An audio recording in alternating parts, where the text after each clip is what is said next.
The hall was crowded, men in uniforms, journalists scribbling in notebooks, the air thick with expectation, but then a small voice broke through the noise. Not a politician, not a soldier, not a journalist, a little girl, her eyes wide, her hands trembling slightly as she clutched a notebook bigger than her arms. She stepped forward, out of place among the towering men and flashing cameras.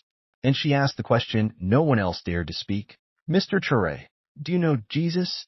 The room froze. The cameras stopped clicking. Every whisper, every shuffle of papers, gone. For a moment, the young leader of Burkina Faso, known for his strength, his defiance, his fire, was speechless, and what he said next shocked everyone. At first, he just stared at her, his jaw tightened, his eyes narrowed, not in anger, but in surprise. He wasn't expecting this. Not here. Not now. He cleared his throat, his voice deep but steady. "What did you say, little one?" The girl's voice trembled, but she repeated it. "Do you know Jesus?"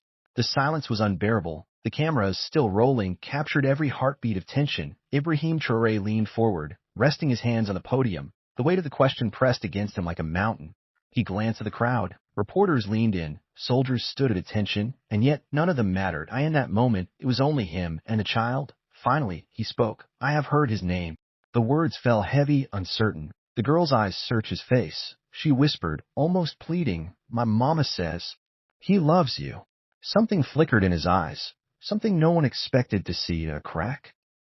A glimpse of the man beneath the armor, and that was the beginning. He shifted uncomfortably. This was not a question about politics, not about war, not about power. This was about his soul. "I'm a soldier," he said finally, his voice carrying weight. "I lead men. I defend my country.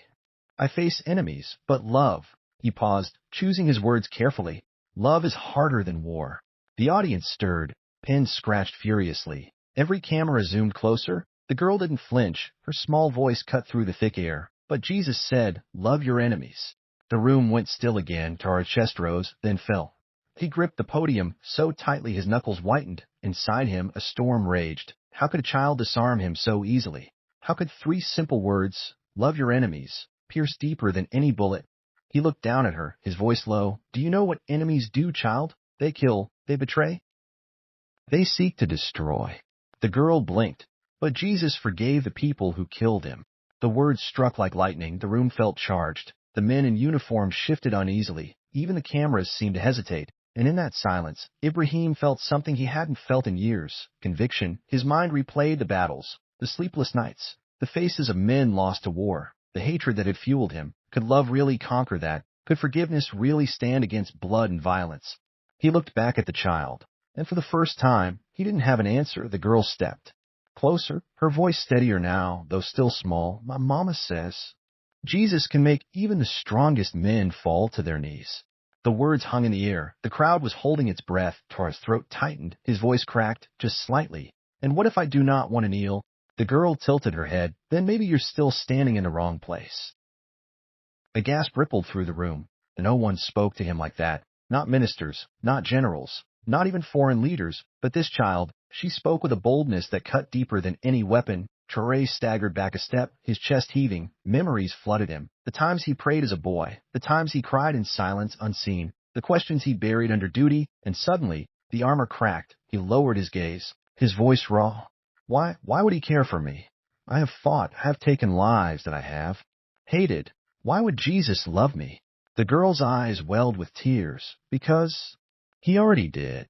The words broke him, like a dam bursting. Years of pride and silence shattered. His hand covered his face. His shoulders shook. The leader the world knew as unbreakable was weeping. Gasps filled the hall. Some covered their mouths. Others wiped their own tears. And in that moment, it wasn't about politics. It wasn't about power. It was about a man and a savior reaching for him.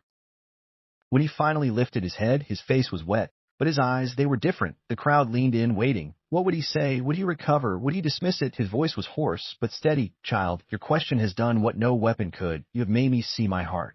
He looked out over the crowd. His voice carried a strange, new softness. "I have spoken of strength. I have spoken of war. But tonight, a little girl has reminded me of something greater, that even a soldier needs grace." The girl smiled through her tears. Traoré reached out his hand. She took it, small against his calloused palm. And then before the world, before the cameras, he whispered, "Jesus, if you are real, if you hear me, teach me how to love." The hall erupted, not in applause, Not in political cheer, but in silence, holy silence, the kind that feels alive. And though no one would ever forget the image of Ibrahim Traoré standing strong as a soldier. What shocked them most that night was the sight of him bowing his head like a child, because sometimes the smallest voice asks the biggest question, and it changes everything.